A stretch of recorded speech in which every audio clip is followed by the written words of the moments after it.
Moonletter Astrological Podcast. New Moon in Cancer, 25th of June 2025. All new moons are special, but some are more special than others. The new moon in Cancer is not only a few days after Midsummer's Day on the 21st of June, it's backed up by the planet Jupiter and also by the centaur Asbolus. Jupiter's influence is expansive. It's the largest planet in the solar system, the king of the gods in ancient Rome and Greece, where he was known as Zeus, and its energy acts as an amplifier, a push to growth, a teacher who broadens your horizons.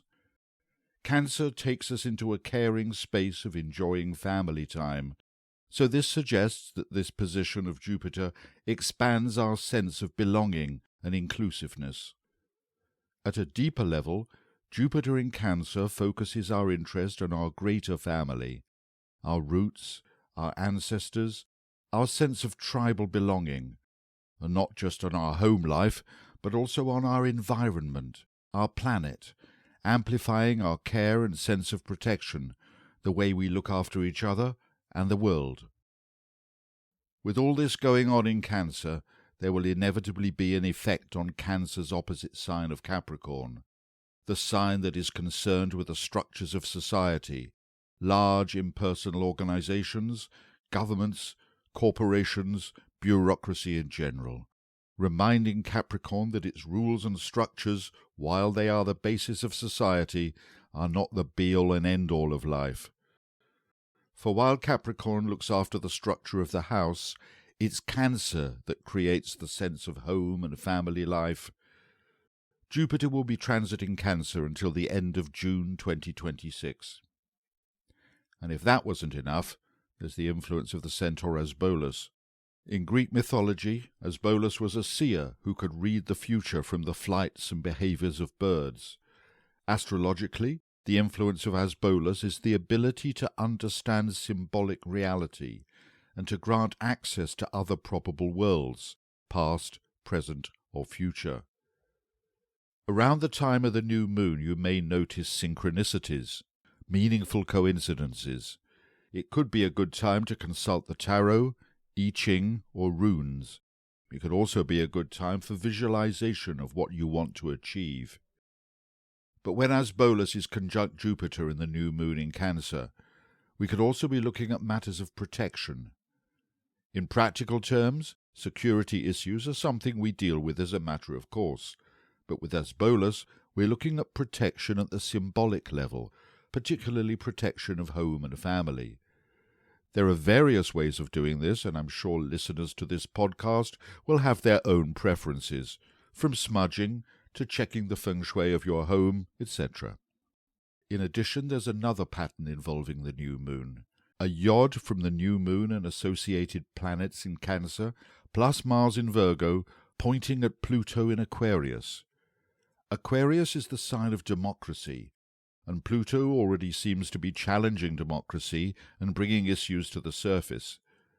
The agenda looks like it could be one of opening up the tribalism and natalism of Cancer and stretching it out with the help of Mars in Virgo, discriminating, practical Mars, and pointing us towards solutions regarding the crisis in democracy. The other thing to mention is that the centaur, Nessus, is right up against the moon's north node in Pisces. Nessus is a con man and a scamster, whose role is to wise up the marks, teach us how to be a bit more streetwise and more savvy when it comes to security. No matter how clued in we think we are, we can always be tricked. Full moon in Capricorn, 10th of July 2025. Then just before the full moon, Uranus moves on into Gemini. Uranus' job is to do with revolution and disruption. More positively, it deals with experiment and renewal, often groundbreaking. It's been moving through the fixed earth sign of Taurus for the past 7 years, and should feel more at home in the mutable air sign of Gemini, where change comes more easily. New ideas, a real boost and acceleration to the technologies such as AI, as if things weren't moving fast enough already, and a greater social space for the neurodivergent. As part of the general pattern of the year, we are seeing a lot of the slow-moving outer planets changing sign, then retrograding back into the previous sign before moving forwards again into the new sign. This is part of the general uncertainty as new patterns form. Uranus will slip back into Taurus on the 8th of November, turn direct next February, and take up residence in Gemini at the end of April next year until 2032. The full moon itself is asking us to balance the home-loving and family-focused feelings of Cancer with the rules and practicalities of Capricorn. Could this be a time of recalibrating personal boundaries? Mars in Virgo is also asking for clarity about who does what job, at home or at work. Then on the 18th of July, Mercury turns retrograde in Leo until the 11th of August. Mercury in Leo tends to see things from its own point of view, and should remember that we don't all share the same assumptions, and we would all benefit from putting ourselves in the other person's shoes.